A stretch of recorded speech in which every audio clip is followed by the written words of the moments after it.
Hey y'all, Darren here, hiking again.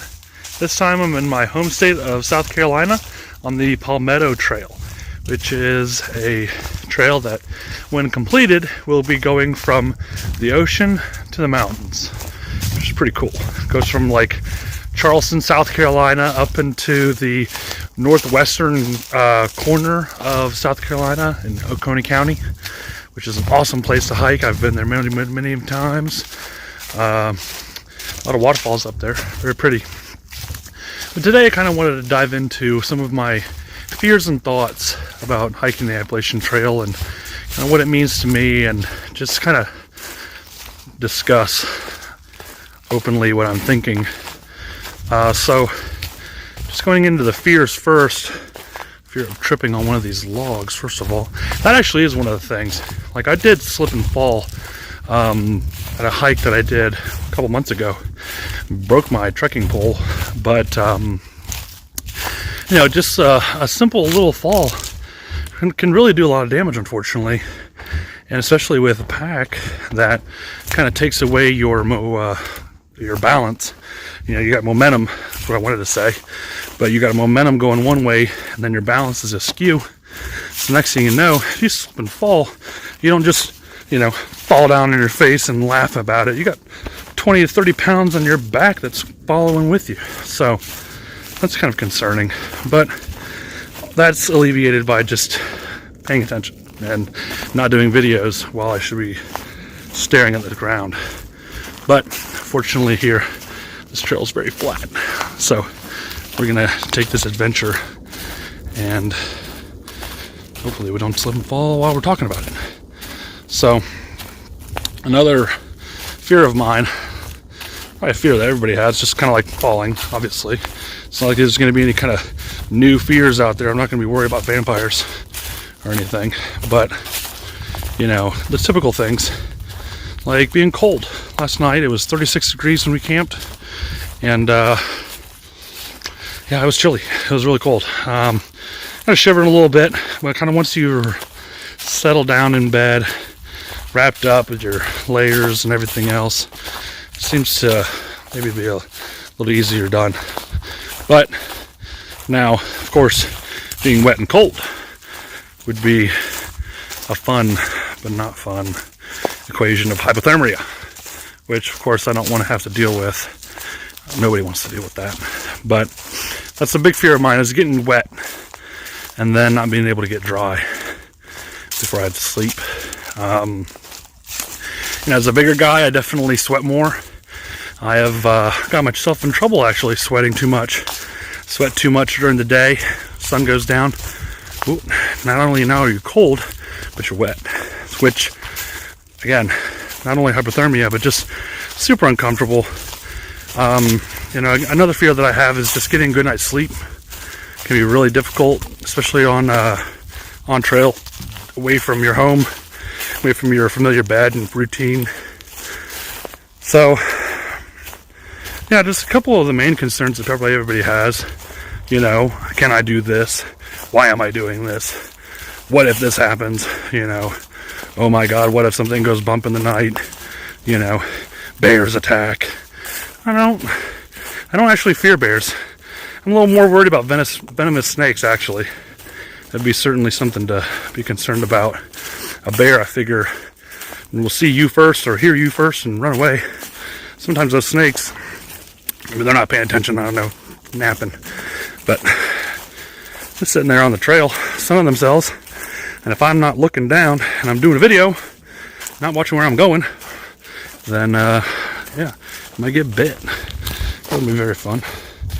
But so on top of that, honestly, one of the biggest concerns of mine, again, a fear, more of a concern, is resupplying. I've seen very few videos where it really dives into what it is to resupply on the trail. What it truly means to come off trail at some trailhead, hitchhike into town, get to a Dollar General, go through what all you need right there in the store. I don't know the time constituents, of course. got to get up before the store closes, but you don't want to spend all day. But then again, sometimes I'll sit down with a notepad and draw out little squares, 3 or 4 blocks or lines for those squares that I can say, okay, cool. First line, breakfast. Write it down. How many oatmeals do I need? How many things of ramen do I need for lunch? Tuna packets. All these little things. So on the trail, you just got to say, well, whoosh, all right, cool. I'll be 5 days away from getting to another town. Well, I need 5 days of food. So that's something that obviously you get used to. But in the beginning, I feel like it's just going to be a little hectic. So some cars going by. So, and just on the thoughts, I'm, starting when I'm starting on March 15th. I've been delivering pizzas for the past month or so. Just trying to make some extra cash. I'm actually doing really well with that. I was actually really surprised to see. Just, if you put your head down, you do your job, you can make a hell of a lot of money delivering pizzas. And as a realtor here, I also take advantage of the fact that it really kind of helps me to explore some of the areas of town that I wasn't able to kind of see on my own. There's so many houses and so many different places, in your town, in any town, that you're not familiar with just because you don't go around there. It's kind of like hiking, where a little bit of exploration shows just what else is out there.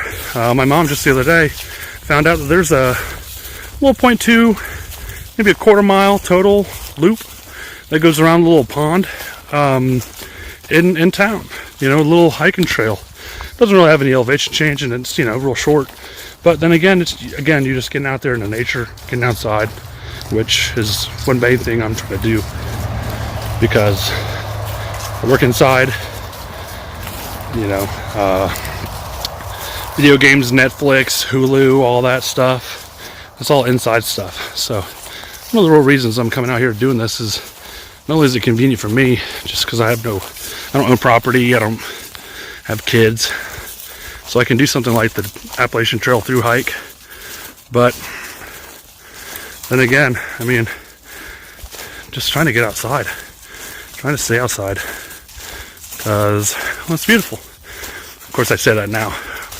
One of my biggest fears, again going back to the fears, is that I've walked and been rained on, but I've never really hiked in the rain. I've certainly never tried to camp in the rain. I might try to do that at home or somewhere near home. Fun fact, I live in a condo that's 1,200 square feet, and our backyard is about the size of my bedroom. It's pretty small, and so can't really camp out there. But I got a friend of mine that I could probably camp over at her house. But then again, it's just a hassle of having to ask somebody's permission, and then you're kind of out in the elements a little bit. But yeah, then again, maybe that's part of the exploration, part of the adventure, is to try something new. Try to camp next to the Beaufort River. Hope nobody,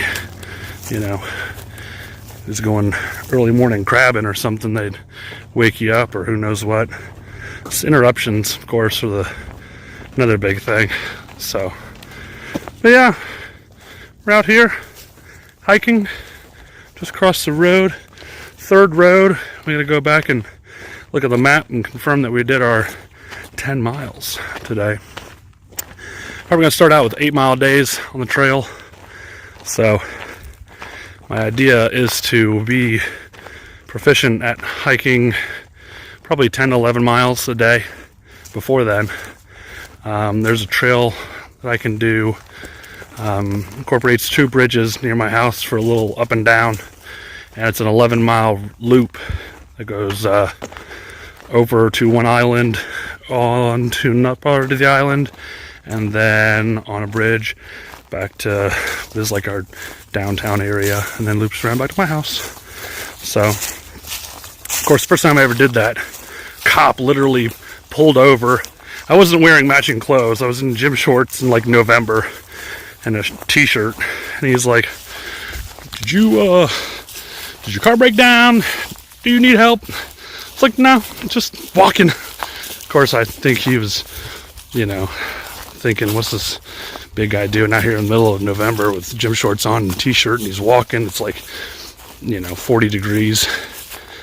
But it wasn't even that cold necessarily, especially as you get moving around. You know, it's easier to stay warm. Be bold, start cold. That's what they say. Some phrase I heard, some video.